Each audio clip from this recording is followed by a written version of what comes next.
வணக்கம். நான் உங்கள் ஃபினிக்ஸ் இந்தியா சதீஷ். அக்டோபர் 27ஆம் தேதி இந்தியன் ஸ்டாக் மார்க்கெட் நல்ல பாசிட்டிவ் ராலி இருக்குது. இன்டர்நேஷனல் மார்க்கெட்லயும் சரி, டொமஸ்டிக்லயும் சரி, கோல்ட் மார்க்கெட்ல கொஞ்சம் டிராப் இருக்குதுன்னு நம்ம பார்க்க முடிச்சு. அதோட லென்ஸ்கார்ட் உட்பட அப்கமிங் சம் ஐபிஓஸ் இருக்குது. இந்த நியூஸ் தான் இன்னைக்கு நம்ம பார்க்க போறோம். லாஸ்ட் வீக்ல வியாழக்கிழமை வெள்ளிக்கிழமை 2 நாளுமே நெகட்டிவ் க்ளோஸ் இருந்திருந்தாலும் வாராந்திர அடிப்படையில் பாசிட்டிவ் க்ளோஸ் இருந்துச்சுன்னு சொல்லியிருந்தோம் இல்லையா? அதனுடைய கண்டினியூட்டி இன்னைக்கு இருக்குன்னு தான் சொல்லணும். சென்செக்ஸ் இன்றைக்கு 85,000 மார்க்கெட் டச் பண்ண முடியலனா கூட 84,932 வரைக்கும் போயிருந்துச்சு. அரௌண்ட் 1000 பாயிண்ட்ஸ் இன்னும் ரைஸ் ஆயிடுச்சுன்னா ஆல் டைம் ஹையை பிரேக் பண்றதுக்கு சான்சஸ் ரொம்ப அதிகம். நிப்டிலையும் அது எதிரொலிச்சிருக்கு. நிப்டி இன்றைக்கு 26,005 வரைக்கும் போயிருந்துச்சு. க்ளோசிங்ல 25,966. நிப்டியை பார்க்கும்போது 26,277ங்கிற ஆல் டைம் ஹையை பிரேக் பண்றதுக்கு அரௌண்ட் ஒரு 300 பாயிண்ட்ஸ் தாங்க தேவைப்படுது. ஸோ அதுவும் பிரேக் ஆகிறதுக்கு வாய்ப்பு இருக்கு. இன்னும் மார்க்கெட்ல ஒரு முக்கியமான பாசிட்டிவ் நியூஸ் என்னன்னா, லாஸ்ட் இயர் செப்டம்பர் மாசம் நிப்டி அதே மாதிரி சென்செக்ஸ் ரெண்டுமே ஆல் டைம் ஹையை பிரேக் பண்ணியிருந்தது இல்லையா? அந்த மாசத்தோட அதிகபட்சமான க்ளோசிங் பார்த்தீங்கன்னா 25,810 தான் நிப்டில இருந்துச்சு. ஏற்கனவே நிப்டி அந்த லெவலுக்கு மேல ட்ரேட் ஆயிட்டு இருக்குங்கிறத நீங்க பார்த்திருப்பீங்க. இந்த மாசத்தை பொறுத்தவரை இன்னும் 4 ட்ரேடிங் டே தான் இருக்கு. இந்த 4 நாட்கள்ல பாசிட்டிவ் க்ளோசிங் இருந்துச்சுன்னா 25,810ங்கிற மார்க்குக்கு மேல க்ளோஸ் ஆச்சுனாலே அது மார்க்கெட்டுக்கு மிகப்பெரிய பாசிட்டிவ் நியூஸ் தான். ஆனா என்ன ஒரு டிஃபிகல்ட்டினா, இப்பதான் மார்க்கெட்ல நிறைய இன்வெஸ்டர்ஸ் துரத்தி வாங்கிட்டு இருக்காங்க. Market almost all time high இந்த ரேஞ்சில் மார்க்கெட் ரேலியை பார்த்து துரத்தி வாங்குறத நம்மளால பார்க்க முடியுது. இதுதான் நம்ம மார்க்கெட்டுக்கு இப்போ மிகப்பெரிய சேலஞ்சாகவும் இருக்க போகுது. ஏன்னா இந்த நியூ இன்வெஸ்டர்ஸ் இந்த ஹைல வந்துட்டு திரும்ப மார்க்கெட் ரிவர்ஸ் வந்துச்சுன்னா அவங்களால தாக்கு பிடிக்க முடியாது. பொதுவாகவே இன்வெஸ்ட்மெண்ட்னாலும் சரி, எந்த ஒரு செயலை நம்ம செஞ்சாலுமே அதுக்கு ப்ராப்பரான ஒரு பிளானிங் இருக்கணும். ஒரு ஸ்ட்ராட்டஜி இல்லாம இன்வெஸ்ட் பண்றதுல எந்த அர்த்தமுமே கிடையாது. நல்ல ஸ்டாக்ஸ் கம்மியான விலையில கிடைக்கக்கூடிய நேரத்தை தவிர விட்டுட்டு இப்போ துரத்தி வாங்குறதுல அர்த்தம் கிடையாது. சரி, அப்ப இப்ப மார்க்கெட்ல வாங்கக்கூடாதுன்னா அப்படி இல்லைங்க. இப்ப மார்க்கெட் ஏறும்போது உங்கள்கிட்ட ஸ்ட்ராட்டஜி இருக்கணும். எவ்வளவு வாங்கணுங்கிற ஒரு ஸ்ட்ராட்டஜி இருக்கணும். மார்க்கெட்ல கண்டினியூவா வாங்கணும். அதுல எந்த விதமான மாற்றம் இல்லை. உங்ககிட்ட சர்ப்ளஸ் இருந்துச்சுன்னா உங்களுடைய கோல் பேஸ்ல பண்ணணும். அதுல எந்த விதமான மாற்று கருத்தும் கிடையாது. ஆனால் மார்க்கெட் ரேலில துரத்தி மொத்த பணத்தையும் போடல என்ன லாஜிக் இருக்கு? தங்கத்துல துரத்தி வாங்கினவங்களும் சில்வர்ல துரத்தி வாங்கினவங்களும் இப்ப டிக்ளைன் ஆயிருக்கு. இப்ப அனலிஸ்ட்லாம் அடுத்த 6 மாசம் 1 வருஷத்துல அடுத்த டார்கெட் கொடுத்தோன்னு திரும்பவும் வாங்குவாங்களா இருக்கலாம்.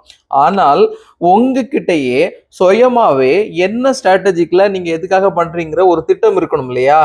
அது மூலமா பண்ணாதான் மார்க்கெட் ஏறினாலும் உங்களுக்கு கவலைப்பட வேண்டிய அவசியம் கிடையாது. மார்க்கெட் இறங்கினாலும் அதை பத்தி நீங்க பெரிய அளவுல கேர் பண்ண வேண்டிய அவசியம் இல்லை. ஒரு எக்ஸாம்பிள் எடுத்துக்கிட்டீங்கன்னா, மார்க்கெட் லாஸ்ட் இயர் கம்ப்ளீட்டா டவுன்ல இருந்துச்சு. அதுவும் ரீசெண்டா 2-3 வாட்டி ஹை வந்துட்டு திரும்ப ரிவர்ஸ் போயிட்டே இருந்துச்சு இல்லையா? இப்போ போன ஒரே வாரம் ஒரு ரேலி நமக்கு கிடைச்ச உடனே நம்ம மார்க்கெட்ல இருக்கக்கூடிய முக்கியமான நிப்டி 50 கம்பெனிஸ்கள்ல முக்கியமான கம்பெனிகளுடைய மார்க்கெட் கேபிடலேஷன் அரௌண்ட் 1.5 லட்சம் கோடி ரூபாய்க்கு மேல ரைஸ் ஆயிருக்குங்க. அப்போ இந்த நிப்டி 50 கம்பெனியை ஹோல்ட் பண்ணக்கூடிய ப்ராப்பரான இன்வெஸ்டர்ஸ் உடைய நெட்வொர்க்கும் குறிப்பிடத்தக்க அளவு ஏறி இருக்கும்ல. அந்த குறிப்பிடத்தக்க இன்வெஸ்டர் நீங்களோ நானோ இருந்தாதானே நமக்கு பெனிஃபிட். இப்போ மார்க்கெட் ரேலியில போய் துரத்தி வாங்கியிருந்தா நமக்கு என்ன பிரயோஜனம் இருக்கும்? அதனாலதான் சொல்றேன், மார்க்கெட் கம்மியா இருக்கும்போது குவாலிட்டியான ஸ்டாக்ஸ் கம்மியான ரேட்ல கிடைச்சிச்சுன்னா வாங்கி உங்க போர்ட்போலியோல குவிச்சுக்கோங்க. சரி, இன்னைக்கு நம்ம மார்க்கெட்ல SBI life, Grasim industries, Bharti Airtel around 2-3% வரைக்கும் பாசிட்டிவ்ல இருந்தாங்க. கோடாக் மஹிந்திரா, பாரத் எலக்ட்ரானிக்ஸ், இன்ஃபோசிஸ் எல்லாம் அரௌண்ட் 1.25% 1.25% வரைக்கும் நெகட்டிவ்லயும் க்ளோஸ் ஆயிருக்காங்க. எஃப்ஐ பர்ச்சேஸ் இங்க கண்டினியூவா இருந்துச்சுன்னா மார்க்கெட் கொஞ்சம் சப்போர்ட் பண்றதுக்கு வாய்ப்பு இருக்கு. ப்ரீவியஸ் டே 621 கோடி ரூபாய் அளவுக்கு பர்ச்சேஸ் பண்ணவங்க இன்னைக்கு 55 கோடி ரூபாய்க்கு வித்துட்டு வெளியே போயிருக்காங்க.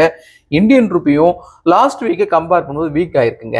88 ரூபா 12 காசுகள்ல இன்னைக்கு க்ளோஸ் ஆயிருக்கு. தங்கத்தை எடுத்துக்கிட்டாலும் அரௌண்ட் $4,400 வரைக்கும் ஒரு அவுன்ஸ் இன்டர்நேஷனல் மார்க்கெட்ல ட்ரேட் ஆனது இப்போ $4,039 ட்ரேட் ஆகுது. இந்தியாவில் 24 கேரட் 12,491 ரூபாய்க்கு ஒரு கிராம், 22 கேரட் 11,450 ரூபாய்க்கும் ட்ரேட் ஆகுது. சில்வர் 2,07,000 ரூபாய் வரைக்கும் போனது. லாஸ்ட் வீக் நம்ம சொன்னோம் இல்லையா, 1,70,000 ரேஞ்சில் தான் இப்பவும் ட்ரேட் ஆயிட்டு இருக்கு.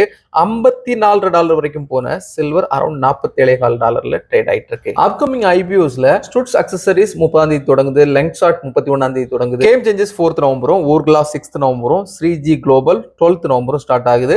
அதே மாதிரி க்ரோ நிறுவனத்துடைய ஐபிஓவும் வர்றதுக்கு வாய்ப்பு இருக்கு. 27ஆம் தேதி தொடங்கின ஜெய்சிஸ் லாஜிஸ்டிக்ஸும் வர்ற 29ஆம் தேதி வரைக்கும் லைவ்ல இருக்கும். ஸோ இந்த ஐபிஓ அப்ளை பண்ணணும்னு விருப்பப்படுறவங்க அந்த கம்பெனிகளுடைய வெப்சைட்ல போயிட்டு டீடைல்ஸை பார்த்துட்டு உங்களுக்கு சூட்டபிளா இருந்தா உங்க ரிஸ்க் அப்பியரன்ஸ்க்கு தகுந்த மாதிரி டிசிஷன் எடுத்துக்கோங்க.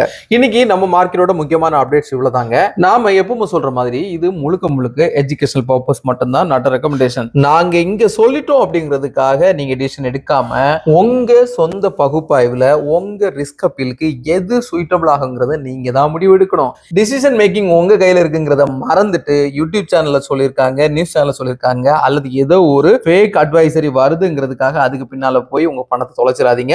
நம்மளுடைய முழுக்க நோக்கம் என்னன்னா வெறும் 100 ரூபீஸ்ல இருந்து stock market, mutual fund, ETF, டிஜிட்டல் கோல்ட்ல இன்வெஸ்ட் பண்ண முடியும். இந்த மாதிரிப்பட்ட சிம்பிளான இன்வெஸ்ட்மெண்ட் இருக்குங்கிறது எல்லா மக்களுக்கும், குறிப்பா யங்ஸ்டர்ஸ்க்கு ரீச் ஆகும் தான் இந்த வீடியோ நம்ம டே டு டே போஸ்ட் பண்ணிட்டு இருக்கோம். உங்களுக்கு இந்த வீடியோ வேல்யூபிள் ஃபீல் பண்ணீங்கன்னா லைக் பண்ணுங்க, கமெண்ட் பண்ணுங்க, சப்ஸ்கிரைப் பண்ணுங்க. உங்களுக்கு என்கிட்ட கேட்கறதுக்கு ஏதாச்சும் கேள்வி இருந்துச்சுன்னா அதையும் கேளுங்க. அதை வச்சு அடுத்த வீடியோ மேக் பண்ணலாம். See you tomorrow. Another super topic.